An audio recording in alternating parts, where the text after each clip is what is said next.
네, 예수 그리스도가 죽었다가 다시 살아나셨다는 것은 기독교 신앙의 기초입니다. 이것이 없다면 이제 기독교는 거짓 종교이죠. 그렇기 때문에 예수의 부활을 믿지 못하는 사람은 그리스도인이라고 할 수 없습니다. 한 가지 안타까운 것은 무엇이냐면 부활을 믿는 그리스도인이라고 하지만 이 부활 신앙이 자신의 어떤 죽음의 순간이나 아니면 사랑하는 가족들의 임종식 또 장례식에만 꺼내서 사용하는 그런 일회성 믿음이라는 겁니다. 그래서 평소의 삶 또 세상 속에서는 이 부활 신앙이 아무런 영향을 주지 않는 그런 모습들입니다. 부활 신앙은 이렇게 한 번 믿고 또 처음 예수를 믿을 때 가지는 것이 아니라 늘 일상 가운데 경험되어지고 또 부활하신 예수님을 계속해서 만나는 그것이 진정한 부활 신앙이죠. 그래서 저는 오늘 성경 본문을 통해서 예수 그리스도의 부활이 정말 확실하다라는 것들을 말씀을 나누고요. 또 어떻게 하면 부활하신 주 예수 그리스도를 매일 만나며 우리의 일상 속에서 부활 신앙을 드러내며 살 수 있을까? 그 부분들을 여러분과 함께 말씀을 나누도록 하겠습니다. 바라기는 아직 예수 그리스도의 부활을 믿지 못하시는 분들은 오늘 부활의 기사를 통해서 예수 그리스도의 부활을 믿는 시간이 되시길 바라고요. 또 이미 예수를 믿는 분들께서는 여러분의 그 부활 신앙이 마치 박물관에 박제된 그런 신앙이 아니라 매일 일상에서 여러분의 가슴을 뛰게 하고 어떤 삶의 조건과 어려움 속에서도 기뻐할 수 있는 그런 참된 부활 신앙 되시기를 바랍니다. 지난주 말씀을 잠깐 요약할게요. 지난주 본문은 예수님의 죽으심과 장사에 대한 내용이었습니다. 예수 그리스도는 죄인인 저와 여러분이 받아야 될 그 하나님의 진노를 그 십자가에서 다 남김없이 받으시고 우리에게 영원한 죄사함을 주셨고 또 하나님께로 다이렉트로 나갈 수 있는 새롭고 산 길, 즉 영원한 생명의 길을 주셨다는 말씀을 전했습니다. 그래서 우리가 해야 될 마땅한 반응은 회심한 강도처럼 회개와 믿음으로 주님께 나아가서 하나님을 찬송하는 것이 그 십자가를 바라보는 우리의 마땅한 반응이다. 이렇게 말씀을 드렸습니다. 오늘 본문이 포함된 그리고 누가복음의 가장 마지막 장인 24장 전체는 부활에 대한 내용입니다. 12절까지는 부활 사건 그 자체에 대해서 말씀하고 있고요. 그리고 나머지 부분은 예수님이 엠마오로 가는 두 제자 그리고 나머지 11사도와 함께 있는 제자들에게 나타나셔서 자신의 그 부활하신 몸을 직접 나타내 보이십니다. 그래서 그들이 진정 예수님의 부활을 믿을 수 있도록 하는 내용으로 되어 있습니다. 오늘은 1절부터 12절까지 부활 사건 그 부분만 보도록 하겠습니다. 오늘은 그 말씀을 전할 때 조금 정리를 해서 말씀을 드릴 텐데요. 그래서 오늘 본문의 내용이 어떻게 되는지 간단하게 말씀을 드릴게요. 안식 후 첫날 새벽입니다. 그러니까 오늘처럼 주일 새벽이죠. 그때 여자들이 예수의 시체에 향품을 바르려고 무덤으로 갑니다. 근데 무덤에 갔더니 무덤 문은 열려 있고 또 그 안을 들여다보니까 예수의 시체가 없는 겁니다. 그래서 근심 가운데 있을 때 두 사람, 실제는 두 천사입니다. 두 사람이 나타나서 예수가 부활하셨다 이렇게 알려주죠. 이 여자들은 그 예수가 부활했다는 소식을 듣고 그 즉시로 사도들에게 가서 또 그들과 함께 있는 사람들에게 가서 예수가 다시 살아나셨다라는 보고를 합니다. 근데 놀랍게도 그 사도들은 부활을 믿지 않습니다. 믿지 않고 그나마 그 중에 베드로가 여자들의 말이 정말 사실인가 확인해 보려고 이제 무덤으로 달려가죠. 그리고 가보니까 역시나 시체는 없고 세마포만 이렇게 세마포는 수의라고 생각하면 되거든요. 세마포만 그냥 무덤에 놓여 있는 걸 보게 되죠. 그러면서 놀라면서 돌아오더라 하면서 이야기가 끝이 납니다. 자, 이렇게 전체 내용을 가지고 오늘은 왔다 갔다 하면서 부활에 대해서 살펴보도록 하겠습니다. 잠깐 계속해서 본문을 살펴보기 전에 예수님의 부활이 왜 중요한지를 우리가 분명히 알아야 되거든요. 교리 시간은 아니지만 짧게 왜 예수님이 부활하셔야 했고 또 그것이 어떤 의미를 가지고 있는지 잠깐 말씀을 드릴게요. 간단히 말하면 예수님의 부활은 십자가의 보증수표다. 이렇게 생각하시면 됩니다. 예수님께서 십자가에서 달려 죽으신 그 모든 사역을 하나님께서 도장을 찍으신 것과 같은 것이 부활입니다. 그러니까 부활이 없다면 어떻게 되죠? 보증이 없으면, 보증수표가 없으면 다른 모든 게 무효이듯이 예수님의 십자가의 죽음도 헛된 것이라는 그런 말입니다. 십자가에서 이루신 사역이 무엇입니까? 서두에도 말씀드렸지만 우리의 모든 죄가 영원토록 사해졌고 또 영원한 생명을 얻게 되었다는 것이죠. 또한 사탄의 머리를 깨트리고 사탄의 나라를 완전히 무너뜨리고 영원한 하나님 나라의 왕으로 등극하셨다는 것이 하나님께서 부활을 확증한 내용입니다. 그렇기 때문에 만약에 예수님이 부활하지 않으셨다면 심각한 문제에 빠집니다. 사도 바울은 그 문제를 이렇게 말하고 있는데요. 고린도전서 15장 17절에서 19절입니다. 우리 같이 한번 읽어보겠습니다. 시작. 그리스도께서 다시 살아나신 일이 없으면 너희의 믿음도 헛되고 너희가 여전히 죄 가운데 있을 것이요 또한 그리스도 안에서 잠자는 자도 망하였으리니 만일 그리스도 안에서 우리가 바라는 것이 다만 이 세상의 삶뿐이면 모든 사람 가운데 우리가 더욱 불쌍한 자이러라. 그러니까 그리스도의 부활이 없다면 예수 믿는 저와 여러분의 모든 믿음이 헛된 거란 겁니다. 여기 시니어 선생님들 앉아 계시는데 50년, 60년 신앙생활한 거 그거 다 헛것이라는 거예요. 그리고 우리의 죄가 여전히 그대로 있기 때문에 우리는 하나님의 진노의 심판을 받아 영원히 죽을 수밖에 없는 그런 존재입니다. 그래서 그리스도의 부활이 없다면 저와 여러분이 세상의 모든 사람들 중에 가장 불쌍한 사람들이라는 말이죠. 그래서 부활은 이렇게 중요합니다. 이 중요성을 이렇게 정리한 다음에 이제 구체적으로 본문이 무엇을 말하는지 살펴보도록 하겠습니다. 오늘 본문을 가만히 보시면 누가가 본문에서 강조하는 것이 두 가지가 있어요. 그러니까 하나는 무엇이냐면 부활이 확실하다는 거하고 또 하나는 제자들이 또 여자들이 예수님을 따랐던 사람들이 부활을 너무 강하게 의심했다는 겁니다. 먼저 부활이 확실하다는 걸 살펴보겠습니다. 예수님의 부활이 확실하다는 첫 번째 증거는 빈 무덤입니다. 2절 3절인데요. 같이 읽겠습니다. 시작. 돌이 무덤에서 굴려 옮겨진 것을 보고 들어가니 주 예수의 시체가 보이지 아니하더라.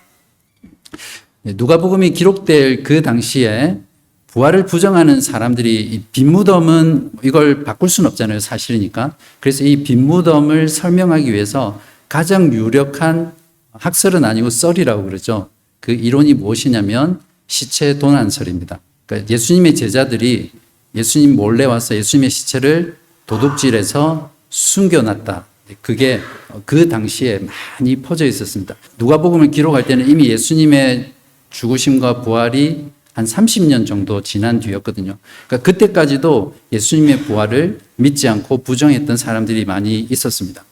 근데 만약에 이 시체 도난설이 사실이라면 경비병들이 철저하게 그 문을 지키고 있었는데 그 무거운 돌, 이제 다른 복음서를 보면 한 사람이 굴릴 수 없을 정도로 큰 무덤이었어요. 근데 그 무덤을 아무 소리 나지 않게 열어서 시체를 가져간다는 것은 수면제를 먹여서 깊이 잠들게 하지 않는 이상은 불가능한 일이죠. 그리고 그 당시에 예수님의 제자들은 도망자 신세였거든요. 도망 다니기 바쁜데 몰래 와서 시체를 숨기고 그렇게 하기가 어렵다는 거죠. 더 분명한 것은 제자들은 그들이 전한 복음의 핵심 메시지가 무엇이었습니까? 사도행전에 보시면 예수 그리스도가 부활했다는 부활의 복음이었거든요. 그런데 생각해 보십시오. 자기들이 훔쳐온 시체를 가지고 자기의 목숨을 걸고 인생 전부를 걸고 부활의 복음을 전했다는 것은 있을 수 없는 이야기죠. 예수의 부활을 또 증거하는 중요한 증거가 있는데요. 최초로 예수의 부활을 증거한 사람이 여자들이었어요. 1세기 당시에서는 여자들은 법적인 그 증언의 효력을 가지지 못했거든요. 한번 생각해 보십시오. 만약에 누가가 부활을 지어서 사람들에게 있는 것처럼 꾸며서 낸 이야기라고 했다면 그 당시 오히려 증언의 효력이 더 분명한 사람들을 부활의 증인들로 세웠겠죠. 그러나 여자들을 그대로 세웠다는 것은 부활이 실제로 일어났고 또 여자들의 증언을 그대로 적었다는 것을 보면 부활이 확실하다라는 것을 알 수 있습니다. 세 번째 부활의 확실한 증거는 세마포입니다. 그러니까 베드로가 이 여자들의 말을 듣고 무덤에 달려가 보죠. 그런데 시체는 없고 세마포, 그러니까 수위만 이렇게 곱게 풀려서 이렇게 놓여 있는 거예요. 12절에 보시면 베드로는 일어나 무덤에 달려가서 구부려 들여다보니 세마포만 보이는지라 그 된 일을 놀랍게 여기며 집으로 돌아가니라. 대부분의 주석가들은 베드로는 이때도 부활을 믿지 않았다, 이제 그렇게 주석은 하고 있는데요. 아무튼 제자들이 경비병 몰래 시체를 도둑질했다면 어떻게 하겠습니까? 그 시체를 가져가기 바쁘겠죠. 근데 이렇게 칭칭 감겨 있는 세마포를 하나하나 풀어서 그대로 놔둔다는 것은 이 시체가 도둑질했다는 것을 증거하지는 않죠. 그래서 이 세마포 역시 예수님의 부활이 확실하다는 것을 증거해 주고 있습니다. 그 외에도 지금까지 역사 가운데 2000년 역사 가운데 예수님의 부활을 부정하기 위해서 온갖 이론들이 많이 나왔습니다. 예수님이 십자가에서 죽으신 게 아니라 기절했다가 깨셔서 나왔다. 기절설. 그리고 제자들과 또 여자들이 너무 슬퍼서 잠깐 환각을 본 것이다. 또 최근에는 근대에는 부활은 어떤 상징적인 것이다. 신화다. 이런 다양한 주장들을 해왔어요. 그러나 그 어떠한 것도 부활이 일어나지 않았다는 것을 지금까지 입증하지 못했습니다. 실제로도 그랬고 또 논리적으로도 입증하지 못했죠. 왜 그렇습니까? 부활이 사실이기 때문이죠. 사실을 아무리 거짓이라고 말을 하려고 해도 그것이 사실이 되지 않는 것은 아니죠. 자, 그런데 참 아이러니하게도 예수님의 부활을 가장 확실하게 믿을 수 있는 자들이 도리어 부활을 믿지 않았다는 겁니다. 갈릴리에서부터 왔던 여자들인데요. 그들은 주님을 정말 사랑했습니다. 그런데 부활은 믿지 않았어요. 1절에 보시면 안식 후 첫날 새벽에 이 여자들이 그 준비한 향품을 가지고 무덤에 가서, 향품을 가지고 갔다는 것은 시체에 바르기 위해서 갔다는 말이죠. 그러니까 그 여인들은 부활을 염두에 두고 무덤에 간 게 아닙니다. 그러니까 그들의 옵션 속에서는 예수님의 부활은 전혀 없었던 것이죠. 무덤에서 예수의 시신을 찾고 있던 여자들에게 찬란한 옷을 입은 두 사람이 나타나서 그들을 책망합니다. 4절에서 5절인데요. 제가 읽겠습니다. 이로 인하여 근심할 때에 문득 찬란한 옷을 입은 두 사람이 곁에 섰는지라. 여자들이 두려워 얼굴을 땅에 대니 두 사람이 이르되 어찌하여 살아있는 자를 죽은 자 가운데서 찾느냐. 여기에 계시지 않고 살아나셨느니라. 이 여인들은 부활을 믿지 않았기에 무덤을 찾아온 것입니다. 무덤은 죽은 자들이 있는 곳이죠. 살아있는 자를 무덤에서 찾는 사람은 정신 나간 사람입니다. 마치 이태리 식당에 가서 해장국을 찾는, 그러니까 완전히 번지수가 잘못된 그런 장소죠. 오늘날 신자들 가운데서도 예수님을 죽은 자들 가운데서 찾는 사람들이 있습니다. 두 천사의 책망이 귓전을 때립니다. 어찌하여 살아있는 자를 죽은 자들 가운데서 찾느냐. 죽은 자들이 있는 곳이 어디죠? 바로 옆에 로우드 무덤이 있는데 거기입니까? 바로 세상입니다. 세상에는 생명이 없죠. 하나님이 없는 세상은 영적으로 죽어 있는 곳입니다. 세상에서 예수를 찾는 사람들이야말로 죽은 자들 가운데서 예수를 찾는 사람들입니다. 죽은 자들이 있는 세상에서 찾아지는 예수가 있죠. 그 예수는 참된 예수가 아닙니다. 나를 부요하게 해줄 예수, 나를 명예롭게 해줄 예수, 내 인생을 즐겁게 해줄 예수, 내 자녀를 잘되게 해줄 예수, 무병장수하게 해줄 예수. 그런 예수는 우리 죄를 위해 십자가에 대신 죽으시고 부활하신 그 예수가 결코 아닙니다. 그렇다면 어디를 가야 부활하신 주 예수를 만날 수 있습니까? 조금만 기다려 주십시오. 예수의 부활을 믿지 않았던 이 여자들보다 더 심각한 부류들이 있었습니다. 11 사도들인데요. 9절에서 11절.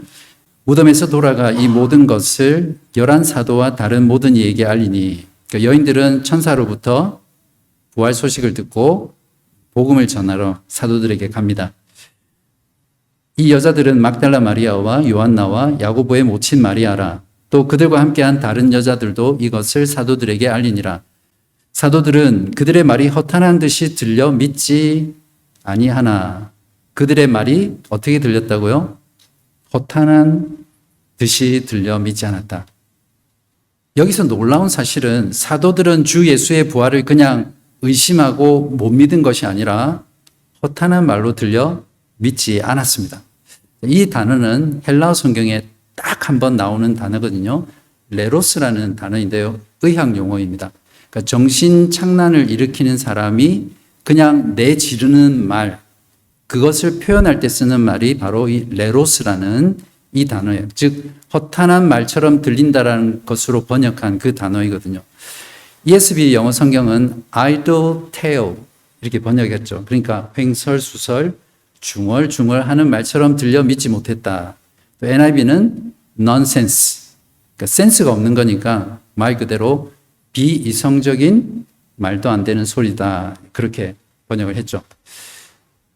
예수님의 제자로 3년 이상을 예수님과 동거동록하며 예수님께 직접 제자 훈련을 받았던 자들입니다. 그들은 그들의 눈으로 예수님이 행하신 수많은 기적, 병자를 고치고 심지어는 죽은 자를 살리는 그런 대단한 능력까지도 곁에서 지켜봤던 자들이잖아요.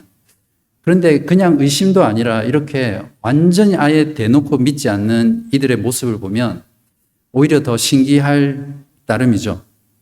다른 이들은 몰라도 적어도 11 제자들만큼은 그 누구보다 예수님의 부활을 더 분명하게 믿을 수 있는 조건을 가지고 있었고 또 믿었어야 하는 사람들입니다. 이 모습만 보면 예수님의 3년 동안의 제자 훈련은 완전 참패처럼 보이죠. 물론 사도행전에 가면 대반전이 일어나는데 그거는 그때 말씀을 드리도록 하겠습니다. 저는 이 장면을 보면서 이런 11 사도가 나중에 신약 교회의 기둥과 터가 되고 또 전 세계의 복음화의 기초가 되었다는 것이 정말 신기할 정도로 믿겨지지 않더라고요. 이런 모습을 통해서 우리가 깨닫는 건 무엇이냐면 하나님의 무조건적인 선택, 하나님의 무한하신 은혜를 우리가 바라보게 됩니다. 사도들의 능력이 뛰어나거나 그들의 믿음이 출중해서 그들을 택하시고 그들에게 이 위대한 사명을 맡기신 것이 아니라 철저히 그들이 완전히 무능할 그때 전능하신 하나님께서 아무런 조건 없이 그들을 택하시고 하나님의 위대한 교회를 세워나가셨다는 것을 보면 정말 우리는 하나님 앞에서 자랑할 것이 아무것도 없구나. 우리가 이렇게 부활하신 예수 그리스도를 믿고 있는 것 자체가 내가 잘해서나 서거나 내가 믿어서거나 나에게 무언가가 있어서 믿게 된 것이 아니라 전적인 하나님의 주권적 선택과 하나님의 은혜라는 것들을 깨닫게 됩니다. 우리가 이 사실을 분명히 안다면 우리들의 삶 가운데 늘 우리들의 입에는 하나님께 대한 감사가 그냥 입에 이렇게 흘러나오겠죠.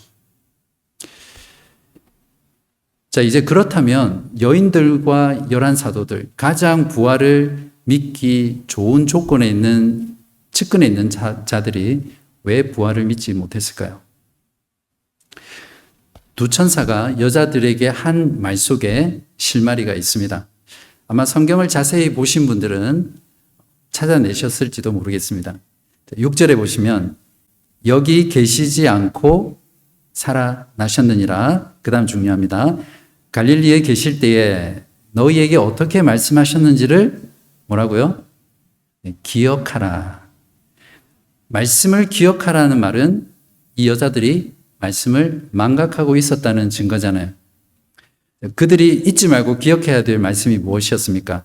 7절인데요. 이르시기를 인자가 죄인의 손에 넘겨져 십자가에 못 박히고 제3일에 다시 살아나야 하리라 하셨느니라 한데, 예수님은 십자가 지시기 전에 제자들에게 이 말씀을 수차례 반복해서 말씀했었습니다. 직접적으로도 말씀하셨고 또 성경에 나오지 않지만 간접적으로 자신의 십자가의 고난과 죽음과 부활이 성경을 이루기 위한 것이고 또 반드시 일어날 것이라는 것을 아마 수도 없이 말을 했을 것입니다. 그 중에 누가복음 18장만 읽어보면 예수께서 12제자를 데리시고 이르시되 보라 우리가 예루살렘으로 올라가노니 선지자들을 통하여 기록된 모든 것이 인자에게 응하리라. 인자가 이방인들에게 넘겨져 희롱을 당하고 능욕을 당하고 침뱉음을 당하겠으며 그들은 채찍질하고 그를 죽일 것이나 그는 어떻게 해요? 3일 만에 다시 살아나리라. 실제로 그들은 예수님의 이 말씀 중에서 한 가지만 남겨놓고 예수님이 십자가에 당한 그 모진 고난, 그 죽음, 그리고 장사되신 것까지 정확하게 성취되었다는 것을 목격했던 자들입니다. 이제 3일이 지났죠. 그러면 남은 것이 무엇입니까? 다시 살아나는 것입니다. 그들이 진정 예수님의 말씀을 망각하지 않았다면 여자들은 향품을 들고 예수님의 시신이 있는 무덤으로 찾아가지 않았을 것이고 12사도도 예수님이 부활하셨다는 그 소식을 들었을 때 허탄한 소리다 라고 하면서 불신하지 않았을 것입니다. 바로 그리스도의 말씀을 망각했기 때문에 그들은 예수님의 부활을 믿지 못했습니다. 우리도 마찬가지입니다. 항상 신자들의 문제는 여기서 일어나거든요.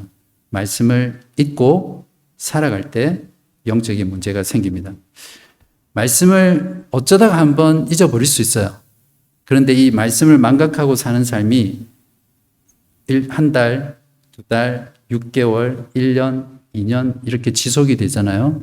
그러면 거의 그 사람은 하나님을 믿었던 그 믿음을 버릴 가능성이 굉장히 높습니다.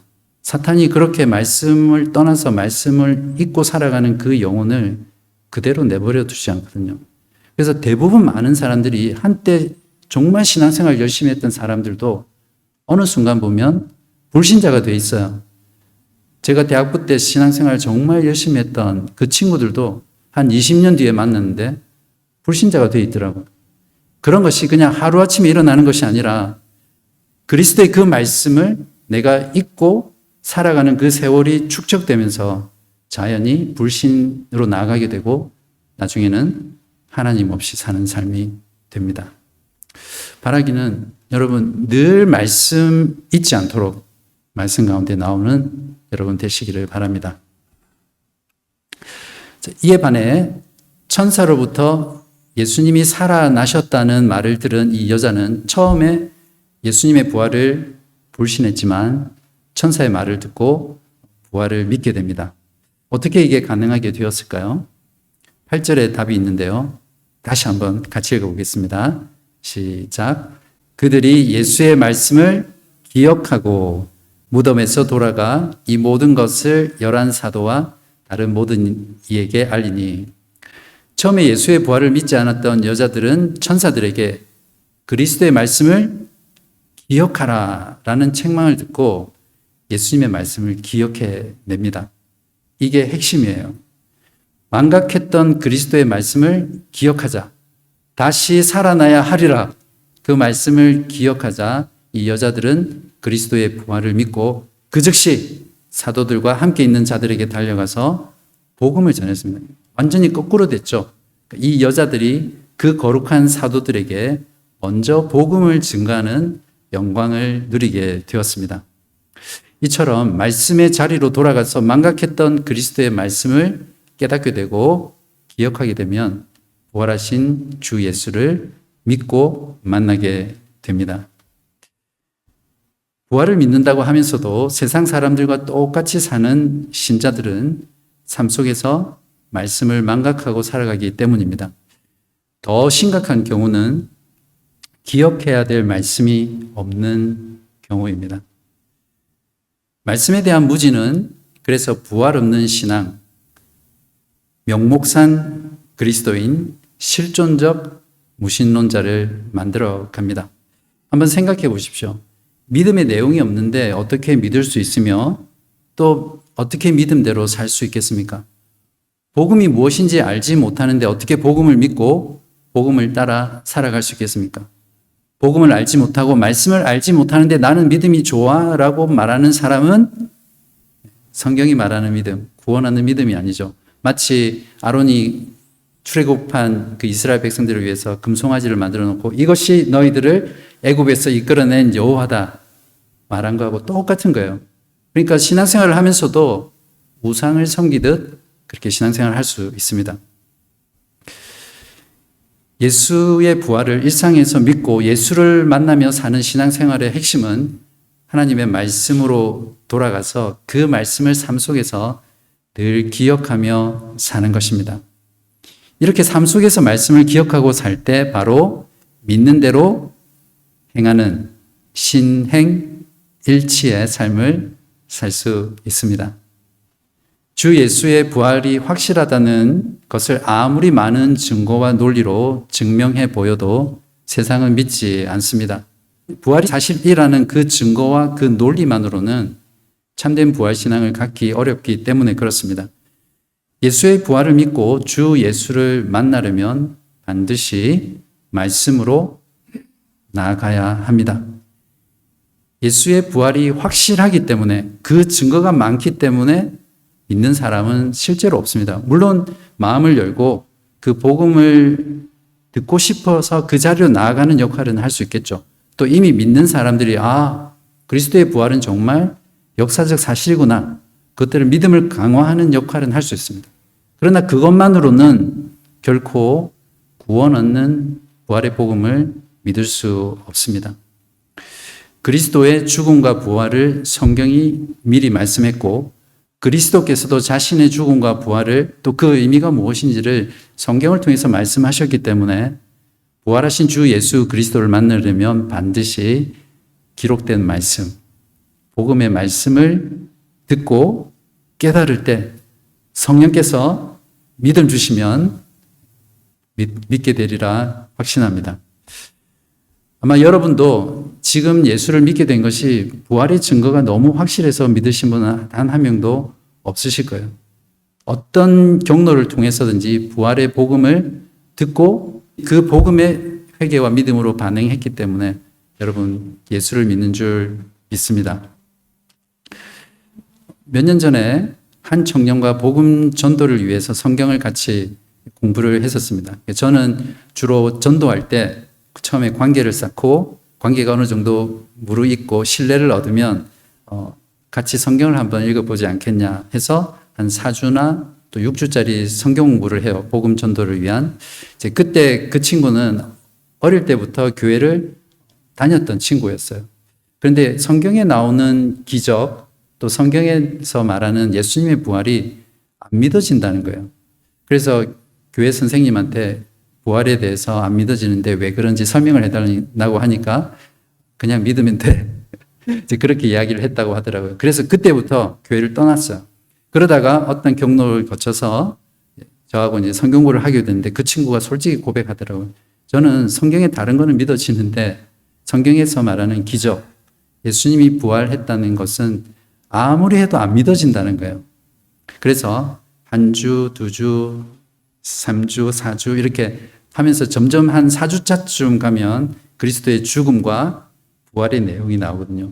그렇게 성경 공부를 해 나가는데 그 친구가 그런 고백을 하는 거예요. 목사님, 이제 성경의 모든 기적이 믿어집니다. 예수님의 부활이 믿어집니다. 바로 그때 이 친구는 크리스찬이 됐죠. 저는 목회를 하면서 또 목회를 하기 전에도 이런 경험들을 참 여러 번 했습니다. 부활을 도무지 믿지 못하는 사람, 도무지 예수를 믿지 않을 것 같은 사람이 복음의 말씀, 성경 말씀을 들려주고 제시했을 때 복음을 받아들이는 그걸 참 많이 경험했었거든요. 우리가 전도할 때 참 중요한 게 뭐냐면 항상 주위에 있는 가족이든 친구든 직장 동료들에게 하나님은 정말 계셔. 하나님이 창조하셨어. 예수님의 부활은 사실이야. 그러면서 논리적으로 자꾸 설득을 하려고 하잖아요. 근데 그 논리적인 설득이나 증거만으로는 복음을 믿지 않습니다. 어느 시점에선가는 그들을 복음을 들을 수 있는 자리, 성경을 통해서 말씀을 들을 수 있는 자리로 나오게 해야 합니다. 그래서 그리스도의 죽으심과 부활의 복음을 전했을 때 적어도 복음을 제시해야 거기에 대해서 반응할 수 있잖아요. 믿고 안 믿고는 우리의 소관이 아니에요. 근데 우리가 해야 될 바는 그들을 초대해서 복음을 듣는 자리, 말씀을 듣는 자리로 인도하는 것까지는 우리가 해야 됩니다. 저희 교회에서는 여러분이 그런 분이 계시다면 저한테 모시고 오셔도 되고, 또 정기적으로 하는 복음 전도 성경 공부에 초대하셔도 되고, 또 이렇게 주일에 초대하셔도 됩니다. 그래서 여러분은 삶 속에서 선을 행하고 사람들을 사랑하고 친구를 만들고 그들에게 신뢰를 쌓고 그들을 복음을 듣는 자리로 초대하는, 그것이 전도에 있어서 정말 중요한 일입니다. 혹시 이 자리에 아직 부활하신 예수 그리스도를 만나지 못한 분이 계시다면 오늘 제 말씀을 잘 귀담아 들으시고, 예수님의 부활은 그 누구도 부인할 수 없고 또 부인하려고 했지만 실패했던 역사적 사실입니다. 부활이 사실이라는 증거는 너무너무 많고요. 논리적으로도 너무너무 확실합니다. 무엇보다 성경 말씀이 하나님의 아들이 예수 그리스도 자신이 죄인을 위해 대신 십자가에 죽으시고 3일 만에 다시 살아나셨다고 증거하십니다.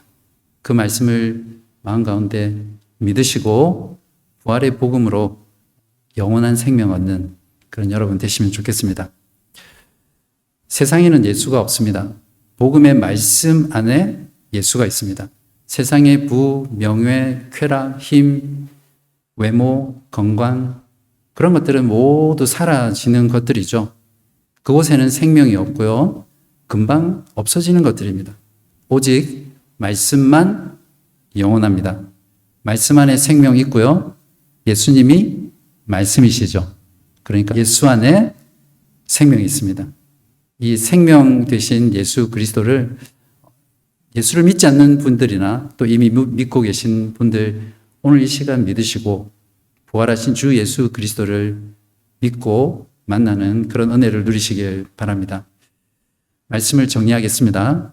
예수님은 십자가에서 죽으시고 장사한 지 사흘 만에 무덤에서 다시 살아나셨습니다. 여러분 믿으세요? 아멘 소리가 좀 작은데요. 다시 한번 할까요? 빈 무덤, 여자들의 증언, 세마포가 부활의 사실을 증거하고 있습니다.